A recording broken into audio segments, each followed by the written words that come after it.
This channel is supported by TrueFire. TrueFire is an online library of lessons from some of my favourite players. There's thousands of lessons on there. You can use the promo code JNC40 to get 40% off of any of their courses.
This delightful guitar remains the best Les Paul that I've ever played.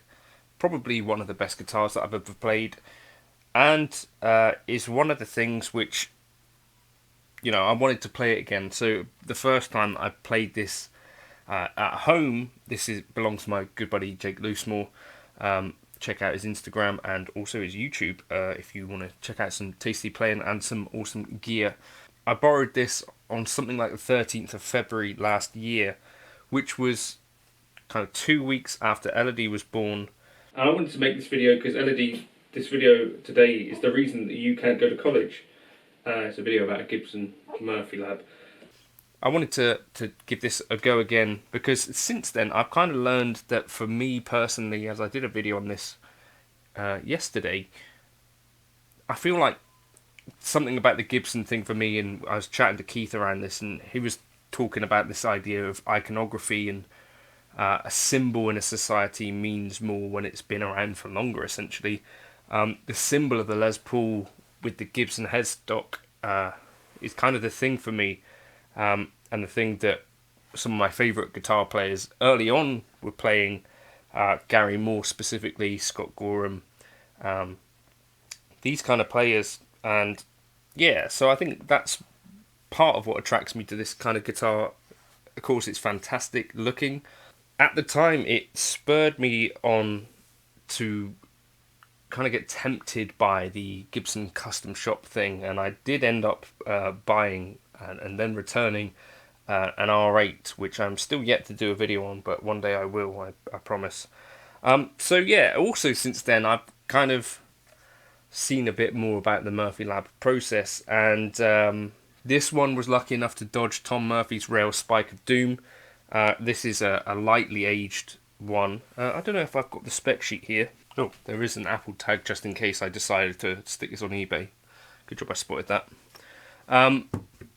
But yeah, this is essentially, I believe, 1958 spec. So it's got a nice chunky neck. It's got the custom buckers.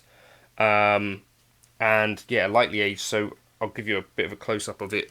It's a really nice lightweight guitar. And yeah, it just plays fantastically. It's got these really small frets for a Les Paul.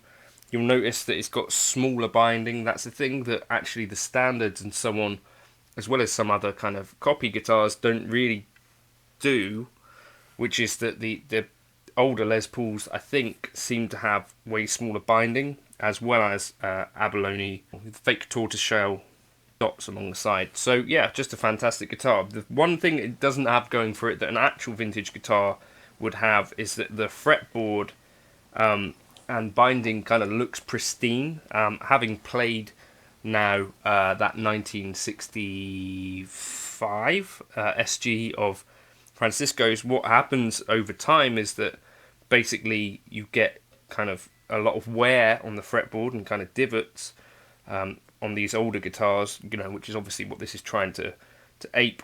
The finish obviously does look pretty aged, and they've done a good job in general there, as well as it kind of being quite a resonant guitar acoustically and quite nice and bright for a Les Paul.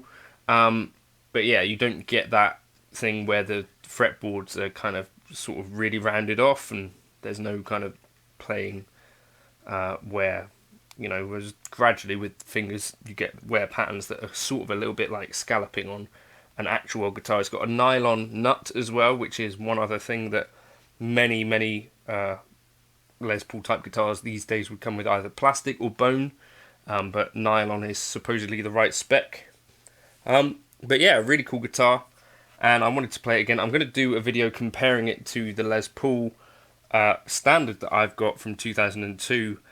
I'm okay with not owning one of these though. It's kind of my takeaway from this. It's a beautiful guitar, just too rich for me. I think the prices of these now are even more crazy, but a Murphy Lab light aged greeny finish, like figured top on a 1958 spec body, would be expensive. And yeah, I don't know. I don't need one. Let me know your thoughts on the Murphy Lab. The lightly aged stuff for me is that the stuff that the Murphy Lab kind of makes most sense at.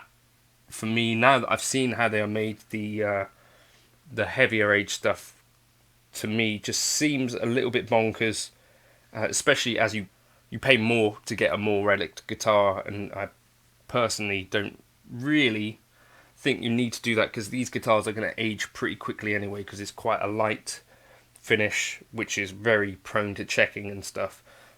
So yeah, that's that guitar. It's got a lovely lifting case with it as well, but I think it's fantastic. My favourite Les Paul that I've ever played, and Jake's compared it to a few vintage kind of Gibsons, and it stands up well. I think everyone who's played it will testify that it's a beautiful guitar, and yeah,